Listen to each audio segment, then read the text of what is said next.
Bismillahirrahmanirrahim. Assalamualaikum warahmatullahi wabarakatuh. Halo teman-teman semua, kembali lagi bersama Mabda di rangkaian belajar bersama.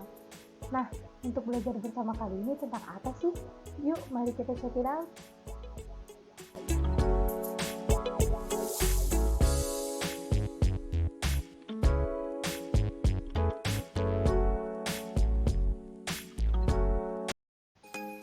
Oke teman-teman, sebelum kita masuk ke tips untuk mengurangi stres, kita pahami dulu yuk apa itu stres. Jadi, stres adalah bagian dari kehidupan dan interaksi dengan lingkungan yang muncul dikarenakan berbagai sumber atau situasi yang menimbulkan ketegangan atau tekanan pada ego. Tapi stres ini dianggap normal apabila masih dalam batas wajar dan tidak mengganggu fungsi afeksi atau psikologis, serta masih dapat mengatasi berbagai tuntutan di kehidupan. Lalu di masa pandemi COVID-19 sekarang ini, stres terutama stres akademik terjadi karena adanya perubahan metode dan mode belajar menjadi daring atau online.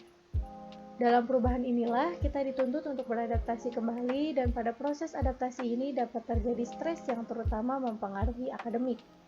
Perasaan stres yang dihadapi dapat terlihat dari respon yang mengeluhkan tidak nyaman, sinyal yang sulit, keterbatasan kuota, jaringan yang sulit, banyaknya gangguan di rumah sehingga kurang fokus, materi yang sulit dipahami, kurangnya persiapan, banyaknya tugas yang diberikan oleh guru ataupun dosen, jadwal sekolah atau kuliah atau organisasi yang padat, pihak orang tua yang menuntut anaknya untuk berprestasi, rasa lelah, rasa tidak nyaman, dan rasa tidak berdaya.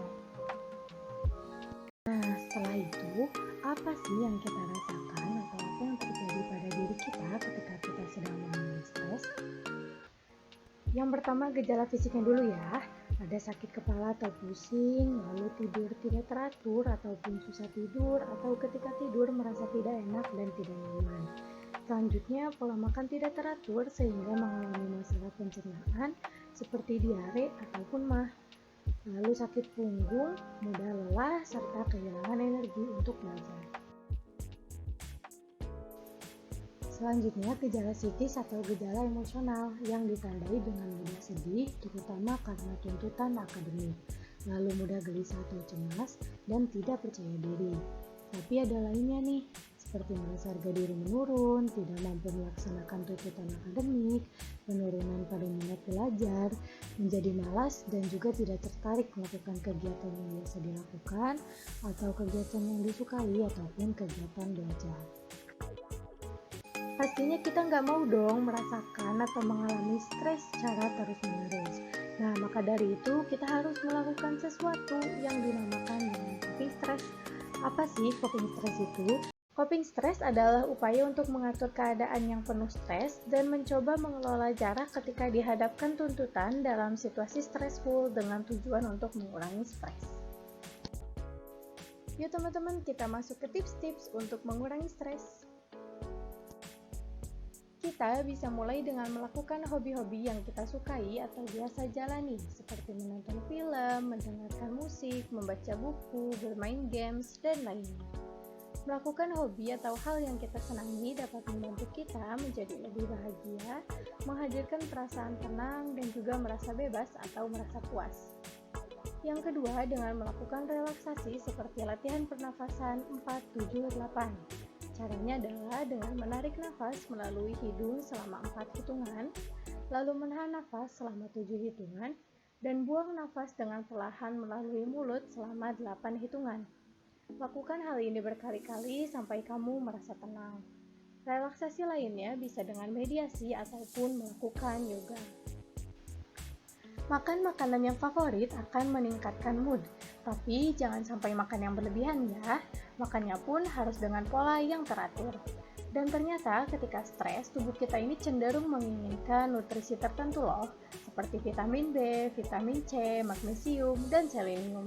Jadi makan makanannya pun tetap yang sehat ya, contohnya seperti alpukat ataupun yogurt. Yang keempat adalah olahraga. Nah, ketika olahraga kita harus melakukannya dengan enjoy. Olahraga ini dapat memperbaiki suasana hati dan olahraga yang teratur akan menurunkan insiden dan keparahan gangguan mood yang berkaitan dengan stres. Yang kelima adalah istirahat yang baik, yaitu keadaan yang rileks, keadaan yang tenang, dan juga tidur yang cukup. Tidur yang cukup akan memperbaiki kerusakan fisik maupun mental, sehingga ketika bangun di pagi hari akan merasa lebih segar, nyaman, bersemangat, dan juga lebih fokus. Yang terakhir adalah membuat gratitude journal. Jadi, kamu menuliskan sebuah diary atau jurnal harian tentang berbagai macam hal yang kamu syukuri. Menuliskannya ini bisa dalam buku, kertas, ataupun mengetiknya di laptop. Dengan meningkatkan rasa syukur, maka kamu akan lebih bahagia, dapat memelihara tujuan hidup, memelihara kesehatan, memelihara hubungan dengan orang lain, dan memelihara kemampuan akademik. Oke deh, sekian belajar bersama kali ini. Semoga apa yang aku sampaikan dapat bermanfaat dan juga dapat diterapkan di kehidupan sehari-hari kamu ya. Selain tips-tips tadi, bisa juga loh kamu mencari hal-hal yang kamu senangi, hal-hal yang membuat kamu lebih tenang, merasa lebih aman, ataupun merasa lebih nyaman untuk mengurangi tekanan-tekanan ataupun stres yang kamu rasakan. Kalau gitu, sampai jumpa lagi. Terima kasih. Wassalamualaikum warahmatullahi wabarakatuh.